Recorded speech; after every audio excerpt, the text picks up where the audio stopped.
Defence system नाकाम इस दौरान रहे। तो इजराइल पर ईरान ने बैलिस्टिक मिसाइल दागी और जो एयर डिफेंस सिस्टम काफी ताकतवर था इजराइल का, वो काफी हद तक नाकाम नजर आया, क्योंकि ये मिसाइल्स कई ठिकानों को मीनाक्षी तबाह कर चुकी है। बिल्कुल, और सर माना भी ये जाता है कि जो ईरान के पास ड्रोन है वो कहीं ना कहीं दुनिया के सबसे शक्तिशाली ड्रोन है, लेकिन थर्ड का क्या इस्तेमाल किया जा रहा है जो इजराइल की तरफ से, जो अमेरिका ने उसे दिया है, क्या वो नाकाम रहा?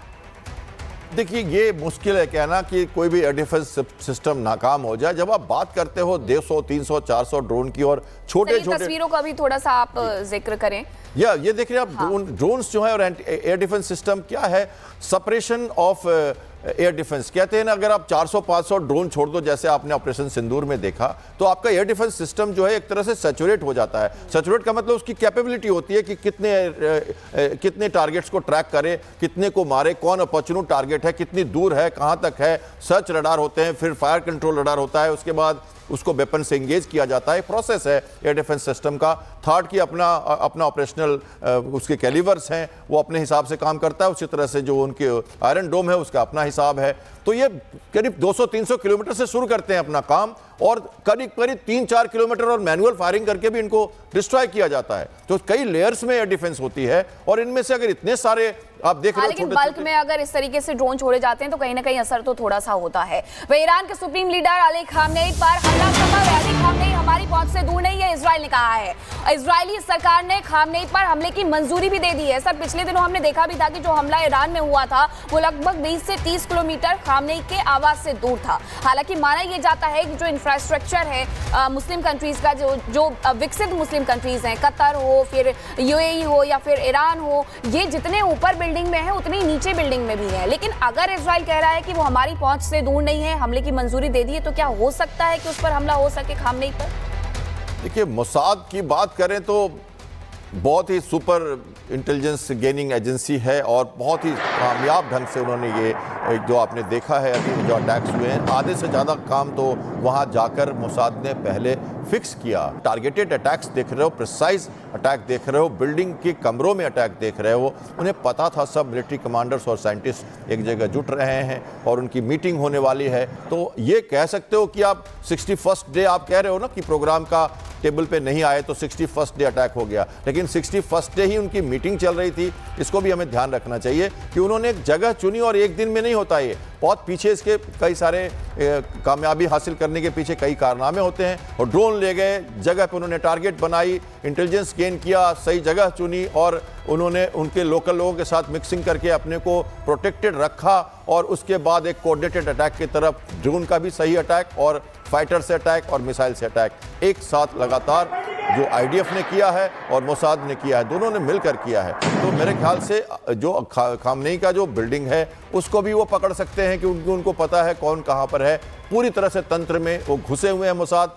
कई बार उनके एटॉमिक जो उनके जो कारखाने हैं, उनका जो रिसर्च सेंटर है, उस पर कई बार पहले भी पिछले 20 सालों में कई बार अटैक हो चुका है। पहली बार नहीं है कि मोसाद ने किया। उन्होंने उनके कंप्यूटर बग कर दिए, उनके यूरेनियम प्लांट जो इनरिचमेंट प्लांट थी वहाँ जाके उन्होंने अटैक किया है, और कई कमांडर्स को उन्होंने पहले भी रिवोल्यूशनरी गार्ड के कमांडर्स को मारा है। तो ये पहली बार तो नहीं हुआ है कि, या मोसाद की जो आप जानते हैं कहानी, वो जहां तक जाता है घुस के जाता है और मारता है।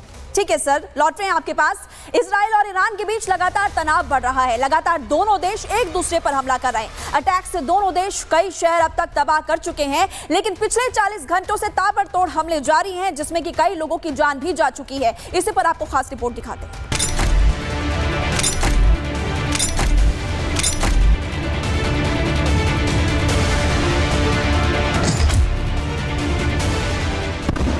महायुद्ध का बिगुल बज चुका है और बज चुकी है ईरान पर प्रलय की रणभेरी। ईरान और इजराइल में ठन गई है।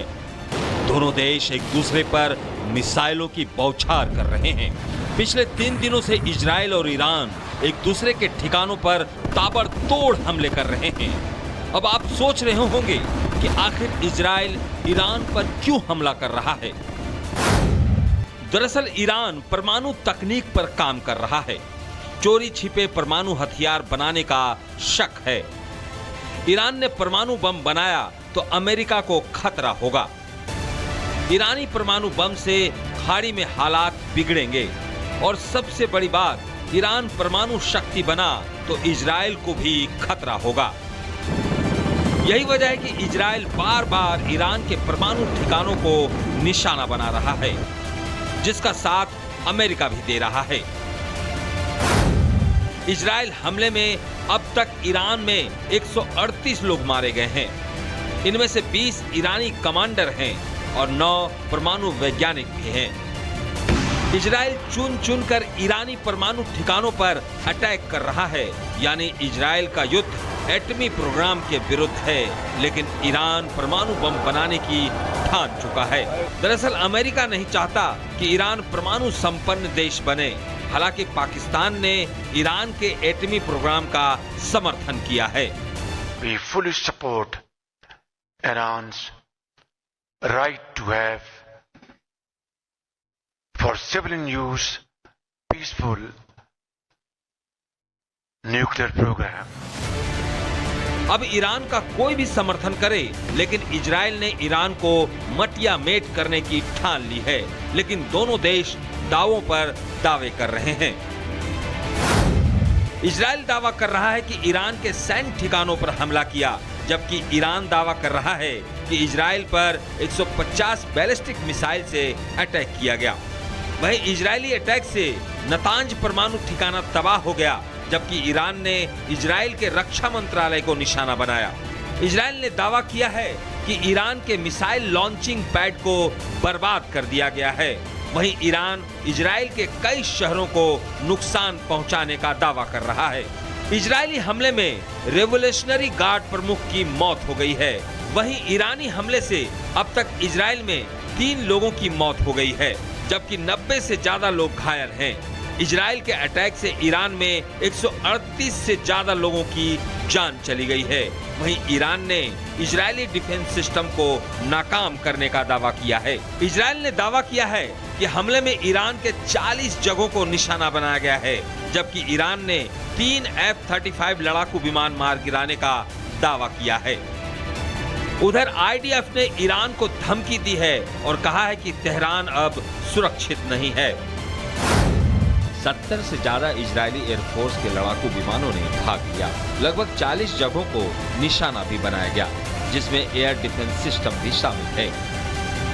मतलब महायुद्ध की सुगबुगाहट हो चुकी है। परमाणु प्रोग्राम के लिए इजराइल लगातार हमले कर रहा है। वहीं ईरान भी पलटवार करने में कोई कोर कसर नहीं छोड़ रहा है। अब ये युद्ध कहां जाकर रुकेगा, ये किसी को पता नहीं है। ऐसे में साफ है कि मिडिल ईस्ट बम बारूद से फिलहाल कुछ दिनों तक सुलगता रहेगा। Bureau report, Republic Bharat.